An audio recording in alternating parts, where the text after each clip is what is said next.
when people pass away, it's very common for Buddhists to come to temples and make offerings and make merits, do sanghadana, or help or do some sort of good action. Now, the question is, does the good things that we do for those that pass away, does it actually get to them? Do they actually get the merit that we do? In Thai or in Lao, we call it bun. We make bun or make merit for these people.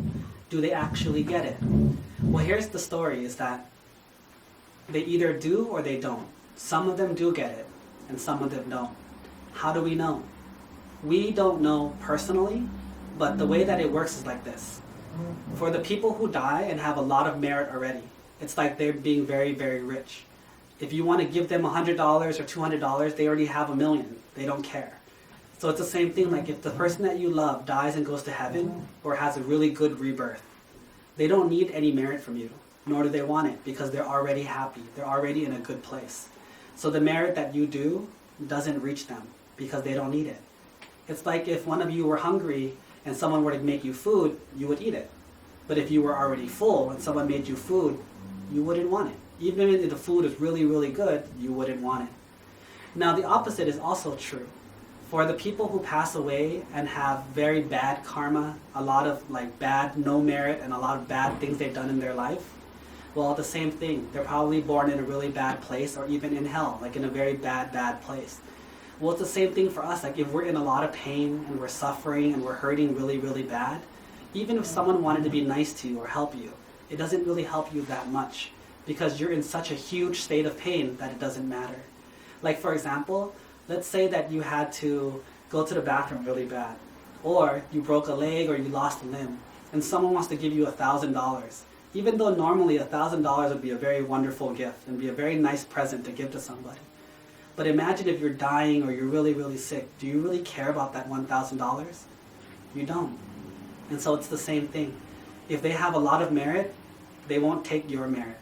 If they are in a lot of pain and a lot of suffering, they won't take your merit either. However, there's the last group, which is right in the middle. They don't have a lot, but they're not in a lot of pain either. They're in the middle. For these people, they need your merit. It's the same example as if, let's say, Natalie and Iris wanted to get on a train, and their mom only gave them $7, but the train cost $8. So what do? They can't go home because they don't have the money for the train. But they can't get on the train because they don't have enough money for the train. So what happens? Well, they're stuck. They're stuck in that situation until somebody helps them. If somebody kindly gives them another $1, then they can go. But if no one does, then they're stuck there for as long as it takes for them to find that $1. And so for those people that pass away and are in that situation where they're not ready to be reborn yet, they don't deserve hell, but they don't deserve heaven, and they're kind of stuck. For those people, they need your help. They need to know that someone that they love is doing something good, something valuable, something helpful. And once they know that, and they're happy and they're proud of you, just like if Natalie and Iris were to graduate from high school or college and get a good job, people who love them would be proud of them, would be happy for them. And that's the merit that they can get. Once they lift up their spirits and feel better, then they can get on that train. Then they can go to where they want to go. So that is why it's important. It is very important for us, the living, to make offerings and to do good things in the name of the dead. Not because they will get it definitely, but for the chance that they need it. It's better to have it than to not. But also, most importantly is that you get to do good things while you are alive. You get to learn, you get to grow as a person and to make sacrifices and contributions.